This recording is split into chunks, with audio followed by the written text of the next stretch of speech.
Good morning, everybody. It says here I'm supposed to gavel. I don't have one, so to order. Again, thank you all for attending this morning's PAC DBIA meeting. It's a very strong indication of the administration's continued focus on Africa. We in the PAC DBIA are very interested in working with the administration and really continuing the focus on working together and bringing an America approach and a United States approach between the private sector and the USG. We've been working over the last couple of months on a task from the Secretary on identifying issues around approaching Africa, competing in Africa, and operating in Africa. And we will address those today in the remarks from our colleagues as we go through the morning around some of the issues that we see in those three key areas. And we will then address going forward how to address some of those issues and continue to move forward from driving economic growth in Africa, along with continuing to drive U.S. business activity in Africa as well. So I will again thank you all for attending. Secretary, thank you for your support, continued support, and I'm going to turn it over to Laura. Great. Thanks, Jay, and good morning, everyone. I am really pleased to be here today as part of the PAC DBIA because I do truly believe that collectively we can accomplish great things together to advance an American approach for the continent. My name is Laura Lane, and I'm honored to serve as the Vice Chair for the PAC DBIA. And like all of you, my career has given me an incredibly deep appreciation for all the good that comes out of boosting the trade and commercial relationship between countries, particularly in the African continent.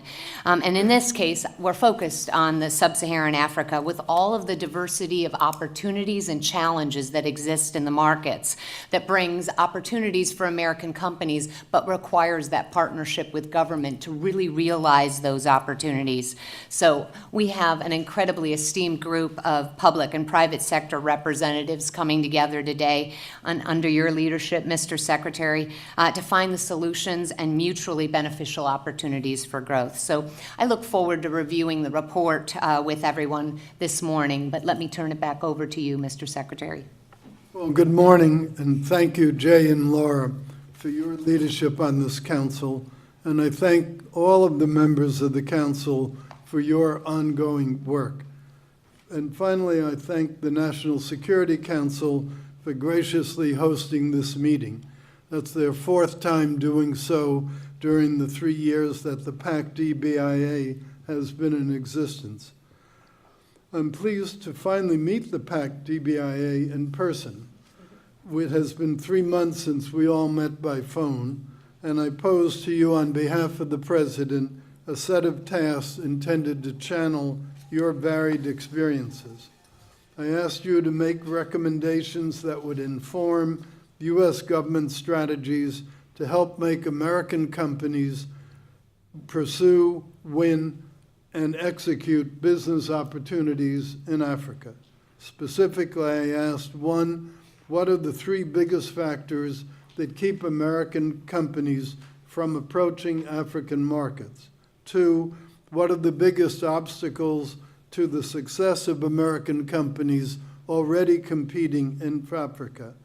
3rd, from the perspective of American companies already established in Africa, what are the 3 characteristics of African markets that most hinder the ability of American companies to operate effectively and efficiently? Today, you have convened to adopt a report that I hope provides the answers to these questions.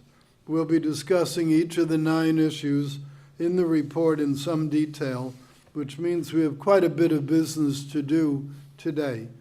So I'll stop here and just say I'm looking forward to an interesting and active discussion with you. Thank you. Thank you, Mr. Secretary. Appreciate those remarks. Cyril, would you like to make a few remarks as well? No. I just once again thank all of you for the effort that you put into the report, and we are listening attentively. Okay, great. All right, as I said, the report has been worked on between the PAC DBIA companies as well as the government agencies, and we want to introduce that report to the committee. And again, the context was, the Secretary mentioned, was around what are the obstacles, issues, potential around approaching Africa, competing in Africa, and then operating in Africa for U.S. companies. So I'll turn it over to Laura to work us through the report. So, Mr. Secretary, in order to pursue, win, and execute on deals in Africa, the Council got together and focused on those three areas of approaching, competing, and operating in this market. And we're going to focus first on the first set of issues with respect to approaching business in Africa. What are the key issues that companies face when they're considering expanding into Africa? And this includes American firms that are looking to export their products into African markets, as well as those that are thinking about putting in a physical presence or concluding business contracts with partners in various countries in sub-Saharan Africa. And the principles of the Council identified the idea of distinguishing between not just perceived, but those actual market risks, because both of them come into play in terms of limiting the types of companies that decide to approach the African market as a possibility, and really harnessing market size and demand as the core issues for approaching the continent for those opportunities. So I want to turn it over to Barbara for some initial comments along those lines. Thank you, Laura and Jay, and thank you, fellow council members and Commerce staff. We really appreciate you convening this. Mr. Secretary, as a small business owner operating in Africa for the last 20 years, I've had a firsthand understanding of the obstacles facing American business in doing business in Africa. However, I am still there, but in summarizing what our council has determined are the obstacles other U.S. businesses have in following us to the continent, we have identified that the aspects of risk, perceived versus actual, is a significant element in and of itself. It is clear that African markets offer multiple opportunities for U.S. businesses to grow their operations on the continent, as this is being done by businesses from other nations as well. Yet the rate of expansion does not reflect the potential growth for American companies in Africa. As I mentioned, as a group, the Council identified risk, both perceived and actual, as a concern for U.S. business. In my experience, the actual risks are not that different from any other part of the world. Yet, U.S. companies continue to be reticent to compete or even consider the continent. I believe that we need to reignite the pioneering spirit that is a core American value and overcome these obstacles and head east to Africa. The perceived risk and actual risks we categorize under the following headings: legal regulatory risk, foreign exchange risk, liquidity risk, political risk, and headline risk. What do these risk categories mean to businesses as they consider approaching African markets? The legal and regulatory risk can be defined as the rules of the road when learning to navigate in African markets. The perceived risks are found in the enforceability of contracts, the dependability of the regulatory and tax process, and the consistency of the legal process. For many U.S. companies considering Africa, the rules of the road are perceived as weak or difficult to navigate. Foreign exchange risk, liquidity risk, perceived or actual risk. Money is the fuel of business, and the perception that central bank functions that support free movement of funds, along with economic controls to have stable currencies, is a major issue for companies considering Africa. The political risks. There's a perception that the political environment is not stable and regime change is not democratic. The reality is that several key countries in Africa have gone through several peaceful democratic electoral cycles. And finally, what we describe as headline risk. This can be defined in the loose analogy I've been putting in place as the road signs. On the road, the stop or go signs, which come in the ways of news headlines about anti-money laundering violations, Office of Foreign Asset Control sanctions, or other prominent events. In summary, we identified these four areas under the broad category of risk in the evaluation stage being done by companies as they approach African markets. So thank you for this opportunity. Thank you, Barbara. Aaron, did you want to maybe add some additional comments? Aaron Walsh of the Department of Commerce. Yeah, African markets resonates particularly well with the mission of the global markets. We have trade professionals in 100 U.S. 100 people in 50 U.S. markets, and one of our key things is really trying to work with them to look at opportunities abroad. And all Use your microphone. Certainly. In all of them, one of the first things of small and medium-sized businesses consider is, where should I go? There are over 2.2 million exportable companies here in the United States, and only 330,000 of them actually export. And the majority of those places are to Canada, to Mexico, and to China. And we look at this and we say, why aren't they doing more? And I think one of our roles is to look at how we can help them and influence them in reshaping the image of Africa, perhaps not even as a continent, but as individual countries, and promote those opportunities. And I think the leadership of the U.S. companies that have already been there and blazed the trail, if they can help work with us to identify areas where there are opportunities for these small and medium-sized companies, because I think that's the way that we can do it. There is risk, and they definitely feel it. Thank you, Erin. Eric Meyer of the Treasury Department, did you want to interject as well? Thank you, Laura, and it's a pleasure to be here today. I think one of the important parts you made, Barbara, was that there are risks, and there are risks in Africa like there are everywhere in the world that American businesses are active or trying to be engaged. The challenge in Africa, as you said, is a perception that for some reason the bar is so much higher. And I think it's really important that you all have put out and began to draw out in more detail what some of those perceptions are, so that we can work together to try and find ways to clarify and to bring light onto what those issues are.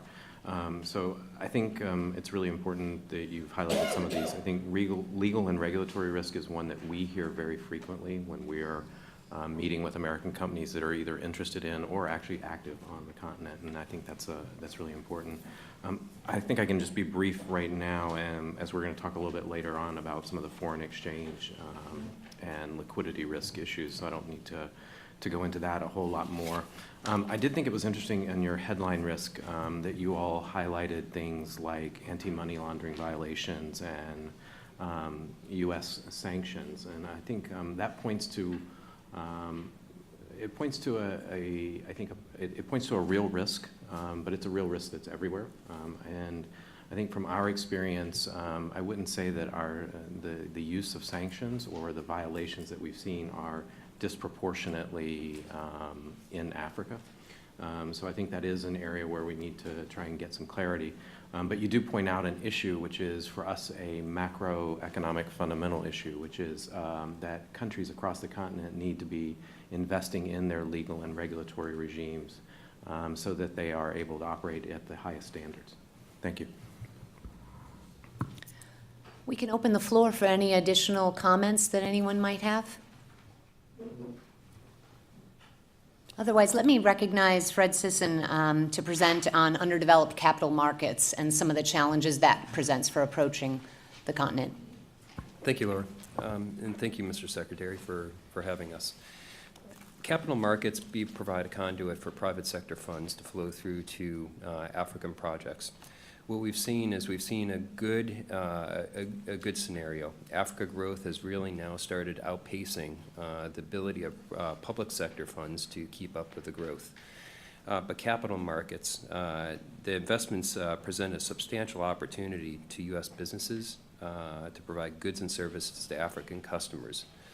The private sector has a desire to participate in this growth, but the capital markets need to but efficient capital markets are needed to realize this investment interest. There are a few. The Council has identified the following barriers to efficient private sector capital flows to Africa. One is the access to and the cost of capital. Currently, capital is not readily available in all markets, and the costs of that capital are sometimes prohibitively high for the investments. Number two, Markets lack the financial transparency, data, and standards needed to attract private sector capital to those markets. Number 3, debt and equity market liquidity is shallow or illiquid. In many of these markets, the capital markets are fairly underutilized.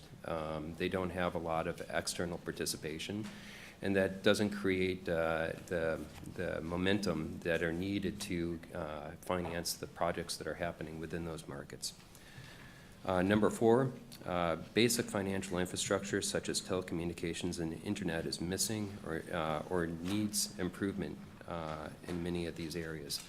For example, the data transfer required for capital markets in order to keep them flowing smoothly is running over antiquated systems. They're not able to communicate internally effectively or externally, which erodes confidence from private sector. Number 5, regulatory frameworks and institutions are underdeveloped and lack standardization. And I think that this is more of an education issue in many of these markets. The capital markets are relatively new. They're managed sometimes by folks that are not as educated or as experienced in Western capital markets. And so what ends up happening is the frameworks that are required to gain confidence from external investors aren't necessarily there. So confidence is impacted. That concludes my statements. Let me turn it over to Kareem Mohtahami to present on. Before we go to you, Cheryl, would you like to add some comments from the perspective of USAID? Because I think you have some very valuable insights to share that focus on the points that Fred just presented on. Sure, thank you very much. Let me say a couple things at the outset. USAID takes this input from the PAC-DBIA very seriously, and we really appreciate the coordinated and strategic inputs of the report. We work with African countries, with economic communities, and with the private sector to reduce barriers to trade and investment, and also to foster linkages between U.S. and African firms. And we do this in a number of ways, including our regional trade hubs that we have in Nairobi, Accra, and South Africa, and also through Power Africa's whole-of-government approach in Africa's energy sector. So in terms of the report, I think for us it would be very helpful to prioritize the subtopics and really highlight the binding constraints so that we can understand where we can be most constructive in supporting American businesses. And then just one other thought is that on information communications and information communications technology, it might be broken out as a separate subtopic because it has such a broad nature, and also this is a sector that's so important for Africa's development. Thanks. Just a quick reminder for everyone, since this is live, it'd be important that everybody turn on their microphones so that they can catch it on the live stream and everybody can hear the valuable comments being made. Let me turn it over to David Bohegan from OPIC, because I know you have some good insights to share related to the underdeveloped capital markets and ways in which OPIC is partnering. Great, thank you, Laura, and thank you for the council for this great report. I would just highlight this through the spectrum of an investor before I did it through the OPIC lens, which is everyone in this room understands that it's a risk-reward ratio for investors, and that the report does a nice job of highlighting the rewards, and all of you who are building infrastructure in telecom and healthcare there understand that. But what I believe governments in Africa have failed to understand is the perceived and actual risk they're creating by trying to manage their risk, whether that's currency exchange or interest rates. It's an important factor for the U.S. government as part of its commercial diplomacy aspect to ensure that we're talking to folks who are less experienced in economics than some of our people here. One thing that OPIC is doing in that regard is, as Secretary Ross serves on our board, he'll be seeing a board deal come up with a foreign currency exchange deal, which these capital markets are particularly underdeveloped. We've seen private equity players get into Africa.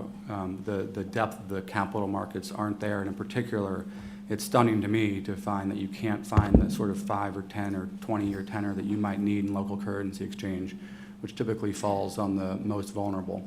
So I think that's an aspect of the report that I believe should be highlighted as well. So thank you for your work there. Thank you, David. Kimberly, do you want to provide some additional thoughts as well? Thank you.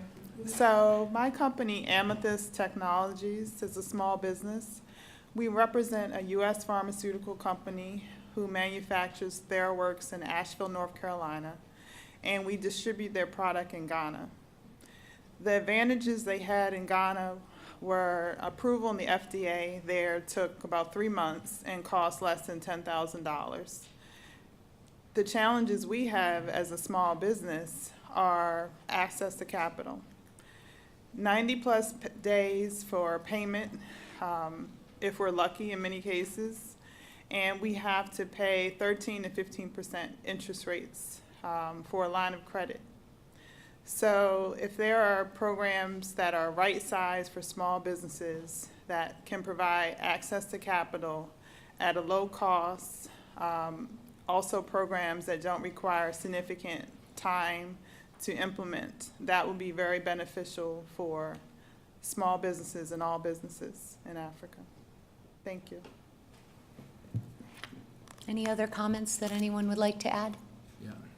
Yes, I would like to add one thing. One of the things that I've seen over the last 7 years there, especially in Kenya, but also in other countries, Nigeria, et cetera, is a tremendous entrepreneurial small business focus by both Americans that are there as well as the African people, and it's around innovation.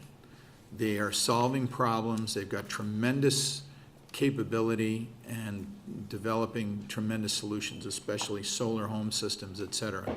And the reason I bring this up is because one of the things that is a real constrictor of their growth is the underdeveloped capital markets, the cost of money, number one, the accessibility of money. And as we think about environments that spur innovation here in the U.S., the ability to exit, if you will, or to continue to get investment going forward. So the under liquidation, or I should say the lack of liquidity in the markets, where the typical venture capital of what we see here in the U.S. is somewhat non-existent. There are people that do it, but there's also a real potential to really drive growth both in Africa as well as here from some of the products that are being developed here as well. Thank you, Jay. One of the other important elements in terms of approaching Africa is that analysis about market size and whether the demand is there and whether there is a readiness for U.S. business both to enter those markets and thrive in those markets. So now let me turn it over to Karim El-Tohami. So thank you, Laura, and thank you, Mr. Secretary, for the time and support you're giving to the Council. So Africa is an attractive market and is a long-term growth opportunity. However, there are several issues that slow down U.S. businesses approaching Africa. Two important ones are diversity and competition. So Africa is home today to over 1 billion potential consumers. By 2050, its size will increase by an additional 1.3 billion people, estimated to house 26% of the global population. However, Africa is not one market. The diversity and variations of market conditions within and across the 49 sub-Saharan African countries make approaching Africa challenging for U.S. companies.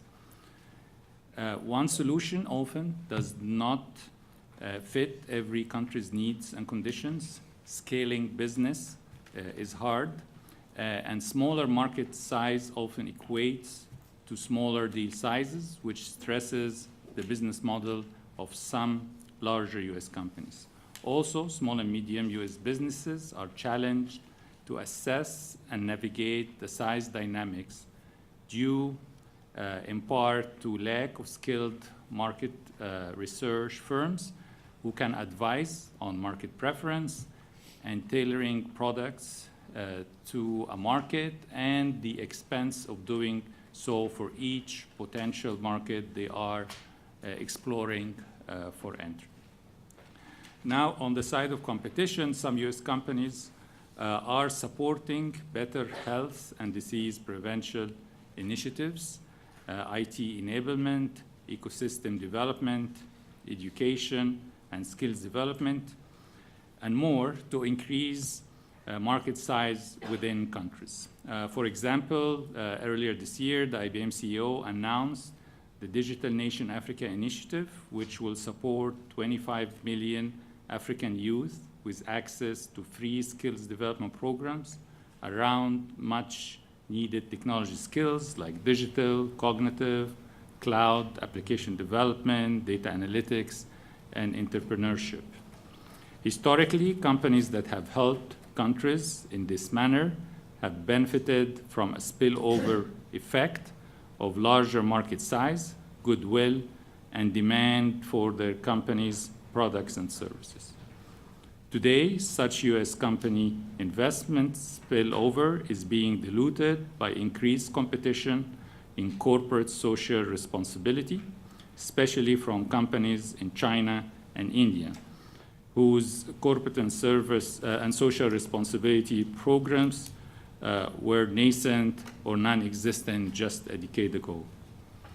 Further, while the U.S. government also has numerous impactful programs to support market creation opportunities for U.S. companies, the Chinese government is also providing more assistance. The Chinese aid centers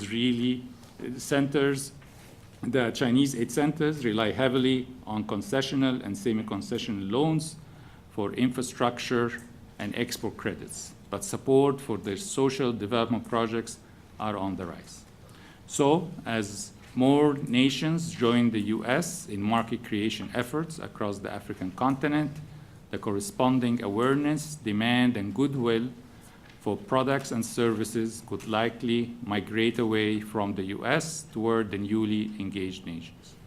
As a result, U.S. companies will receive fewer positive spillover effects from their investments, despite some of the ongoing efforts from the U.S. government to facilitate market opportunities in the region.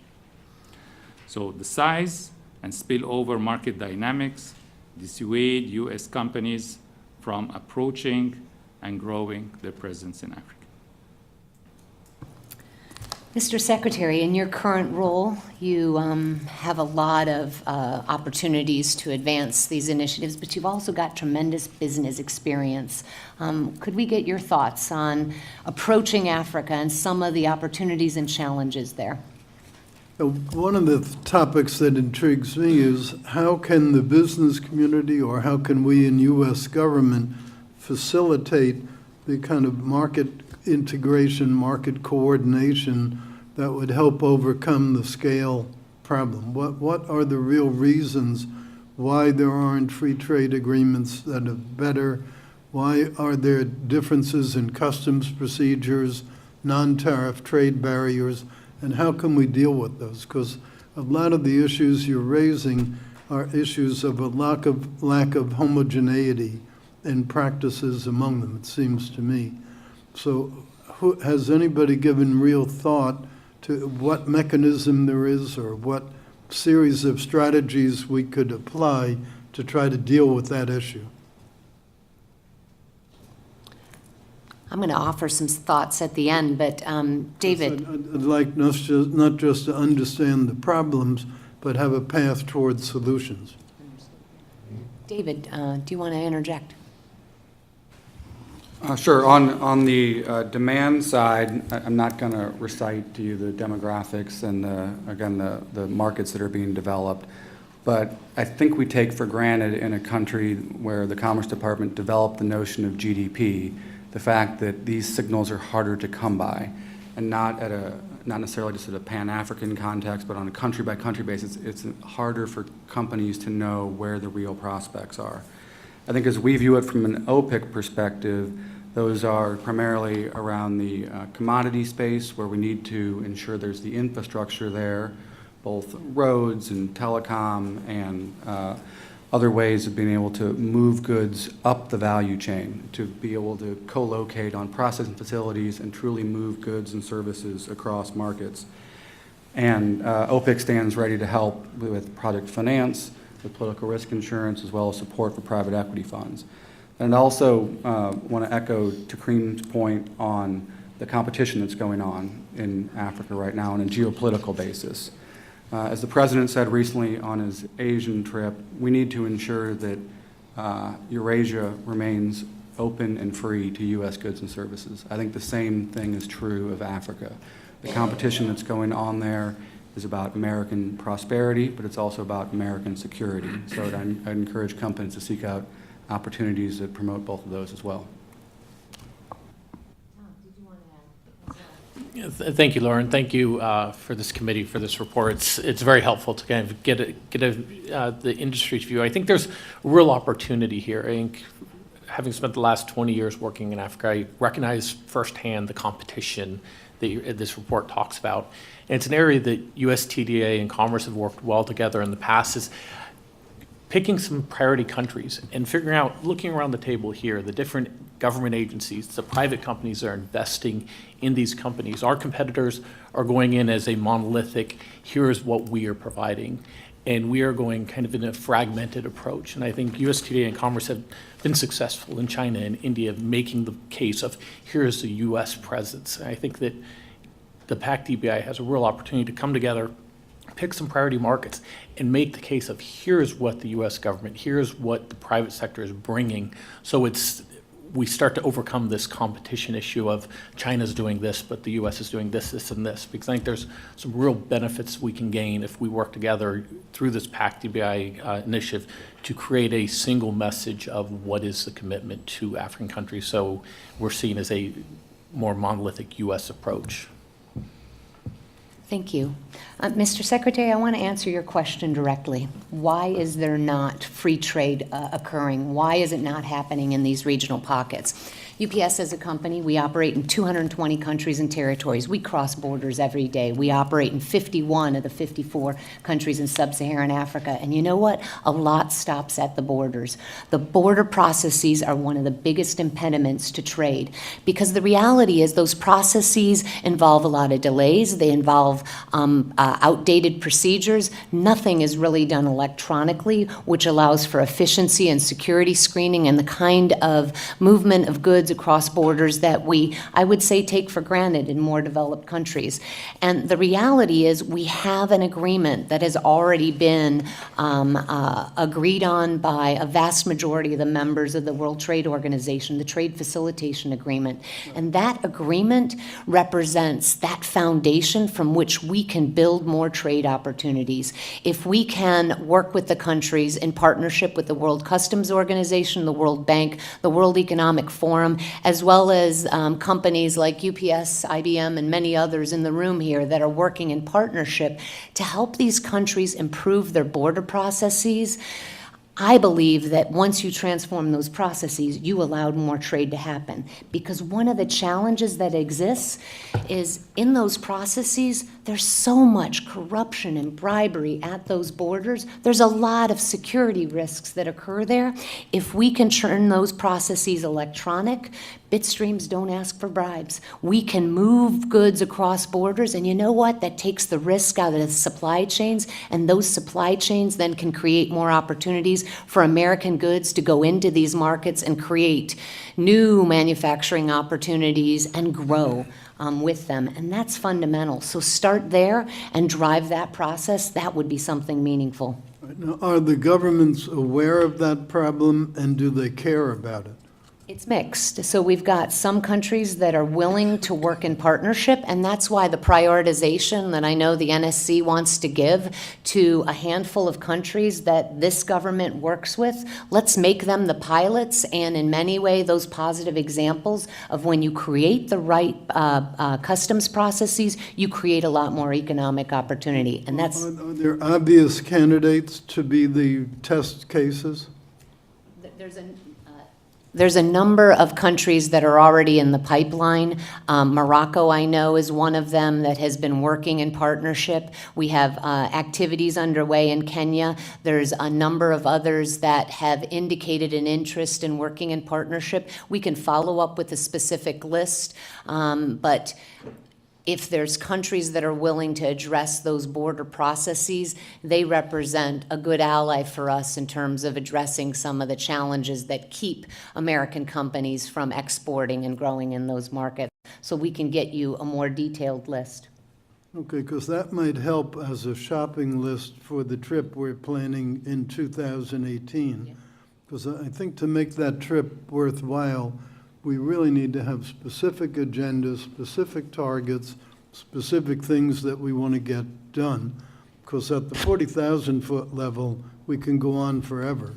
We need to do things at the ground level. Does anybody else want to add some additional comments? Yeah, Kevin. That's okay. So I just want to echo what she said. Here at the NSC, we're doing research on better electronics. No.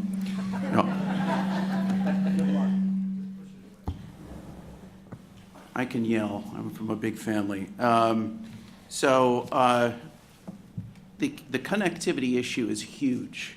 And I think people don't quite understand how much this traps Africa into a lot of really bad things. The feedback loops are really, really bad with this. So, you know, the economic research shows that if you double the efficiency of 2 ports, that it has the economic effect, same economic effect as having the geographic distance between those ports. And so in some sense, Africa is very far away from the rest of the world because of these connectivity issues, whether that is the physical infrastructure or the processes at the border or anything else that slows it down. And the reasons for this is not simply that it costs a little more to ship things by UPS or even quite a bit more, but that if you have unreliable supply chains, then companies have to hold tremendous amounts more inventories. So the research shows that companies in these countries with poor connectivity have this huge additional cost of inventory carrying. And given the cost of capital is very high, either explicitly or implicitly in these countries, you are imposing a tax on those countries of several percentage points of GDP, just from that one effect alone. And then in addition to that, we talk about the resource curse, and I've pondered this quite a bit with Africa, where it's hard to get them out of this resource curse situation, and the economics of that are difficult, but then the politics of that are as well. You encourage the corruption and the bribery, where there's this 1 or 2 commodities that you can have very corrupt deals about who gets to access that and on what terms. But you cannot have development of more complicated supply chains where Africa gets integrated into the rest of the world without improving the logistics significantly. And once you do that, then the economy is not solely dependent on the vagaries of commodities markets, which then implies tremendous volatility of the currency. As somebody said down here, I couldn't see who it was, but there's currency issues that then result from that. And so then you have a lot of risk that investors perceive, and so investors don't want to invest because there's this huge currency risk, and so you just have this whole series of dominoes that fall over from this problem. So I think a bigger focus on that would be helpful. I noticed that it's mentioned in the back of the report. I would put it in the front of the report because I think it's quite an important issue that we should focus on. Thank you. Yes. Hi, I'm Connie Hamilton from USTR. I just wanted to comment on this discussion. I think we sometimes forget that we're talking about 55 independent sovereign nations. They are not monolithic. They are not joined together. Even when we talk about their regional integration in their regional organizations, they still act very independently. So the fact that they're working on a continent-wide FTA, and we all have reservations about what that's going to do and what that's going to mean, but by the end of 2017, they hope to have at least in place a framework where they're working together to address some of these issues. They recognize the challenge that they have in being small markets and diverse. And they're trying to deal with that. And so I think that if we try to work with them carefully on how they plan their FTA, this continent-wide thing, that we engage with them and offer ideas and capacity building assistance to help them get to a place where they should be as they're putting together this package, I think that would be helpful and help address some of these issues. Thank you. Anybody else? Yes. This session is generating a lot of interest, sorry, with the State Department. Just to come back on what Connie said, when Chairman Fauci just visited for the ministerial with Secretary Tillerson, he raised the issue of the RECs as well. So what the AU is going to start doing, starting next June, is convoke all of the regional economic units to their AU meeting. And the idea there is to push forward with customs and border issues, and others, the things that you were talking about, what's happening at the border and how can they get intra-African trade. Your report touched on the fact that it's at 16%, it's suboptimal, it's really hampering their growth. And so this goes into the free trade, but as well AU fully understanding that and trying to work with the RECs to get regional energy behind that. And that's something that we support.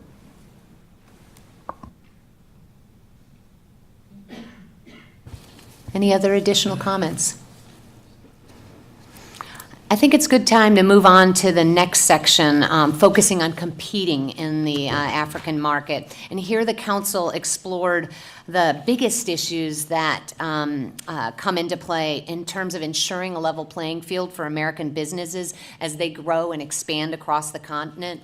And fundamentally, the obstacles are there because there's an aggressive approach by foreign governments with previous colonial interests. Think the French, think the Dutch, think the Belgians, think the Germans, and think about the Chinese expansion into and across the continent, and a lot of the advocacy efforts that go in support of their businesses competing in the continent. There's also obviously the local content requirements and some of the most burdensome public procurement procedures that all put U.S. companies at a tremendous disadvantage. And so really focusing on those issues is going to help ensure that quality goods and services that American companies are known for are not unfairly hindered because the playing field just isn't level. And so I'd like to turn to our chairman, Jay Ireland, to comment on that whole of government ecosystem that enables U.S. companies to be able to compete effectively.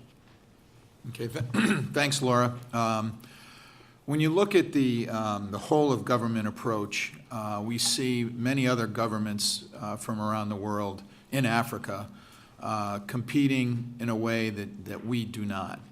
And that can be as far-ranging as bringing a fully financed deal with the associated companies in their country into the deal and presenting it to the government with a concessionary loan that basically usurps the public procurement role because it's a government-to-government deal. So we see that. We also have aspects of certain aid that gets provided to countries around healthcare that would be tied to from governments that then bring their home country products or companies in as the sole provider for the equipment and services around that. So it's not just China or the East, it's also Europe. Germany has a Marshall Plan utilizing the G20, focused on Africa. It's mainly now focused on around 6 countries. These are the things that we continually see as a competition. Another way to think about it is from a standpoint of speed. is that we, an American company, would come in, put together a deal, put the pricing together, present that potential to the government, whether it's a power plant, a road, a rail, and then go try to get financing and put a financing package together. It takes quite a long time. The competition comes in as the whole of government approach with, here it is, it's done, boom, we can start and break ground in the project within 6 months or whatever. So it's a very impactful one for a president, for a company's head of state, or a country's head of state, as looking at different election cycles as well to get things accomplished. So as we look at what we can do as the U.S. government and U.S. companies is to, again, marshal the resources that we have, which are very substantial between USTDA, OPIC, EXIM, MCC, USAID, et cetera, which now operate in somewhat of a disparate manner and really focus through on a strategic notion of what we want to do in development finance. And it doesn't always have to be loans. There can be certain credit enhancement facilities, insurance, not just on political risk, but also, which we do have a product with OPIC, but also on credit risk as well. And I think there's a lot of opportunity for all of us to work together to really provide that capability and really have a stamp, if you will, of projects around countries that says, here's what a combination of the U.S. government and U.S. companies can bring to the economic growth of that specific country. Thanks, Jay. Mr. Secretary, would you like to add some thoughts? Well, all of those entities exist. Why is it that they haven't been able to be accessed by you fellows? We have been able to access it. It's not in a question of access. It's a question of how we go to market. So we've done projects with plenty of projects with OPIC, plenty of projects with EXIM, and we put together the project, all of the let's say an independent power project, all the pricing, et cetera, the environmental work that has to be done, and then we look at OPIC or EXIM to fund the debt or the equity, and they go through their underwriting process. And at that point in time, so it's a combination of that speed, number one. And number two is we're sourcing the deals, which is fine. But then there's also the potential to work underneath a government-to-government discussion, which then somewhat alleviates a lot of the, can enhance the speed, but also alleviates a lot of the competition. I don't know, Andrew, if you want to comment on the one you have in Kenya. Yeah, I think, Kenya is a great example of where there was an MOU put in place by Commerce, and we were able to work directly with the government, with EXIM, OPEC, Commerce, and State, and putting together this deal. And then that was one of the deals that we signed in August. I think is a great example of that, of having the MOU structure in place 2 years ago, and then we came in, worked with the government on structuring the deal and tying in the different agencies on putting together that whole value chain. And if we can do more of that, and we've talked a little bit about what other MOUs could we put in place in other strategic countries to be able to utilize that same approach.